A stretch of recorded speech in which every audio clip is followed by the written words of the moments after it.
Dude. Dude. Dude.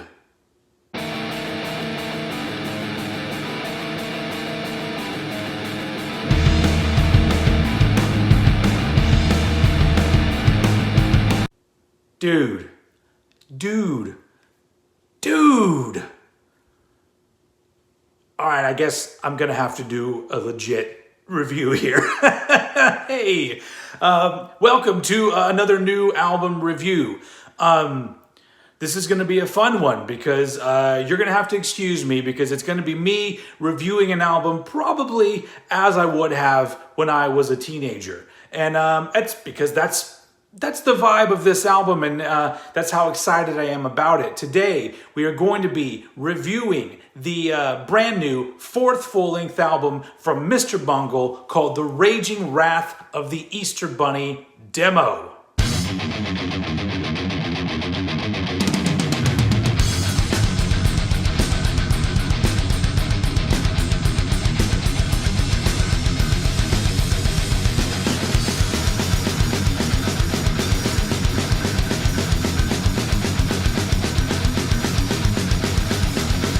Okay, for those of you who don't already know, Mr. Bungle was the band that Mike Patton was in prior to being hired on as the vocalist of Faith No More.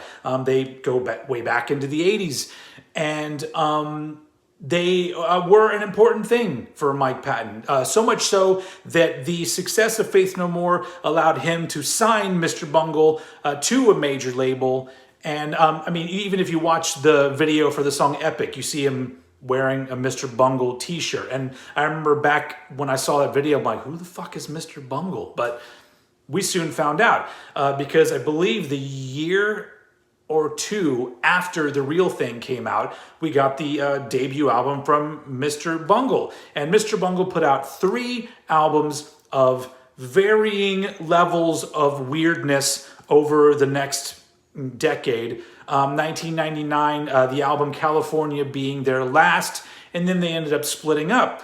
And so that kind of brings us to where we are now. Maybe it was last year at some point, there was an announcement of a Mr. Bungle reunion that would include original members Mike Patton, Trevor Dunn, Trey Spruance, but also rounding out this version of Mr. Bungle would be 2 legendary thrash metal performers. You've got Scott Ian on guitar and Dave Lombardo on drums. So when they announced this, I was not only very excited that Mr. Bungle was going to do something again, but the fact that they included these 2 iconic band members from like my neck of the woods. Like I'm into the thrash metal shit, so it made me so fucking happy. And then on top of that, what they did as a reunion was they just played their original 1985 demo in its entirety at their few concerts that they did. They didn't come back together and do the shit that Mr. Bungle would end up being more known for throughout their 3 albums. They did this fast, chaotic, thrashy, almost death metal at times music that was created by a bunch of teenagers. And I thought it was just so fucking cool that they did that. And then they announced that they were going to re-record that original demo in the studio with Scott Ian and Dave Lombardo. My head pretty much fucking exploded at that point. And so I have been looking forward to this release ever since. And let me tell you, it doesn't fucking disappoint. Let's jump into it.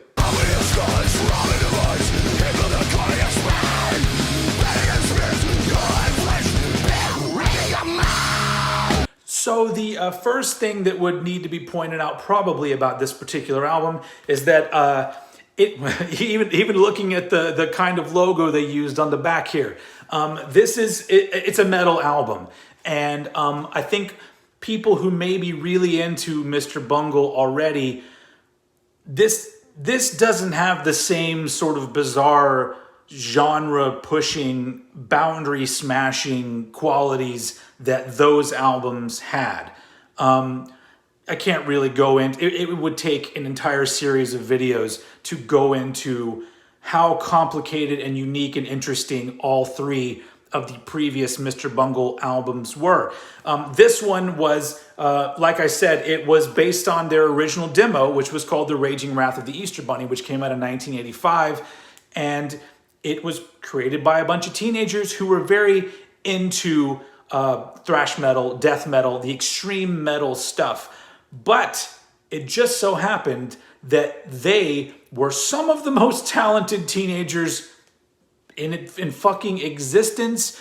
And so therefore, the music that was written, when performed by older versions of themselves, plus two iconic thrash metal musicians, it really brings out how amazing they were as songwriters already. So you can hear things that are reminiscent of what was going on at the time. You can tell they were fans of Slayer and Anthrax, SOD, other sort of the maybe the German side of thrash metal, the more aggressive side. You could tell that they were into all of that and listening to all of that, because you hear elements of that in these songs, but it's almost like they take those elements and they bungle them, for lack of a better term. And it creates these really interesting songs that if you're a thrash metal fan, you're going to eat that shit up. But it's not surface level shit. There's a lot going on in these songs, and it just blows my mind that something this good was created by a bunch of teens back in the 80s. And if you go back and listen to the original demo, which you can hear shitty quality versions here on YouTube, you can compare and see that the songs are pretty much the same. I mean, even down to the beginning of Anarchy Up Your Anus, they use a sound effect that I remember from an old, was it a Disney horror sound effects record? I had it when I was a kid. And it's one of those sound effects that you just remember if you're from that time period. And the fact that the song kicks off with that weird yell, I'm just like, that's fucking amazing. But that was on the original demo. So they even things like that. They brought all these things back. They didn't bother to really change up the songs. And lyrically speaking, it's clear that it was written by a teenage Mike Patton, because some of it's pretty funny. Some of it's pretty badass, I have to admit. But this is a fascinating listen, because not only is it really well done already, but it's taking something and presenting it without ruining what was so great about it. They could have completely rewritten these songs and smoothed out the edges and maybe redone some lyrics or what have you. But for the majority of it, the demo that originally existed in 85, those songs, for the most part, are exactly the same, only just way better recorded. And that brings us to a conundrum that I have, because I love this album a lot. Whereas first listen, I was completely blown away by how great it was. And then every listen after that, because I've given myself a little bit of time for this review, if you haven't noticed, every single listen after that, I just pick out more things and God, that's so fucking good. And that leads me to my conundrum. Can an album of re-recorded songs be my favorite album of the year? I don't know. Because I, most of the time, am not really a fan of bands re-recording older shit. And so I thought about that, and then I went, wait, hold up. That was just a demo. And all kinds of bands go in and demo their material before they ever hit the studio legit and do polished versions of their stuff. It just took Mr. Bungle 35 years to do the actual album. So you know what? I'm treating this as a brand new fucking Bungle album. And at this point, it's the most excited I've been about any release in 2020 so far. So I guess the best way to describe this album, using a very brief blanket term, would be, I guess, extreme thrash, because it's got so many thrash metal elements that you can't take the word thrash out of there. In fact, they mention them playing thrash music in the song Anarchy Up Your Anus. And so on top of that, you have other elements that would later go on to be associated with death metal, grindcore, other things like that.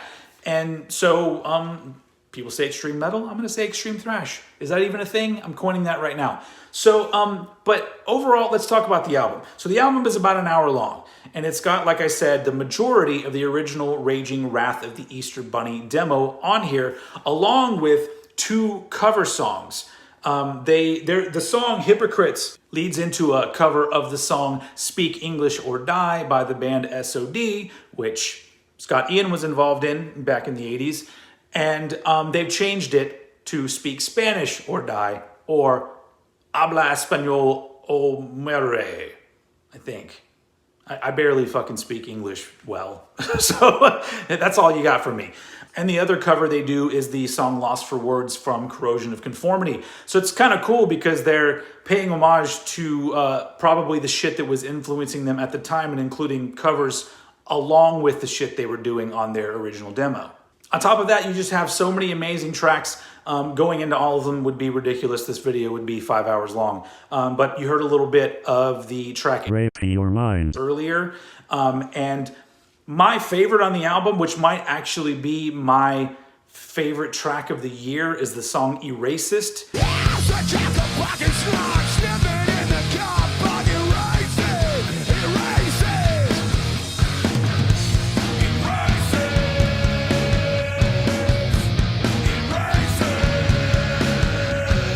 Which, as far as I know, is the newest of the songs on the album. I don't know exactly how new, but it wasn't on the original demo. It's credited to Mike Patton, but from what I've read, it is also made up of older elements.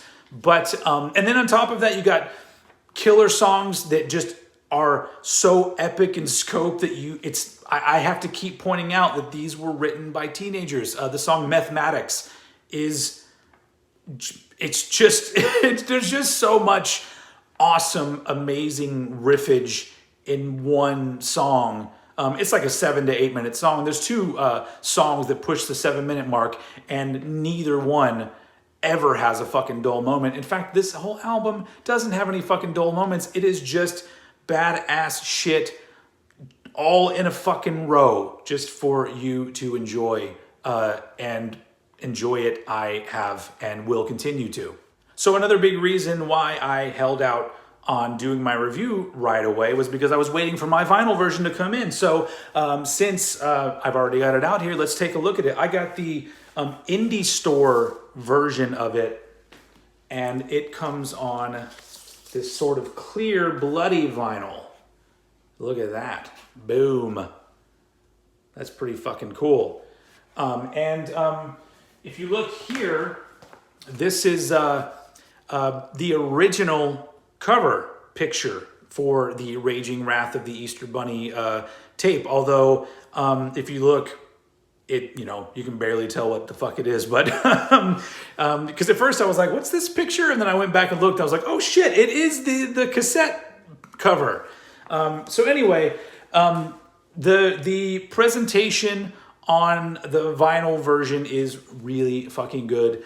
I don't really like the fact that the cover, I would rather it be a gatefold. It's got that thing where they use a thicker opening and you just cram 2 records in there. So that's kind of iffy. But overall, my shit came undamaged, and it sounds good. The records are good. So I really don't have anything to complain about there. Overall, a pretty goddamn good release.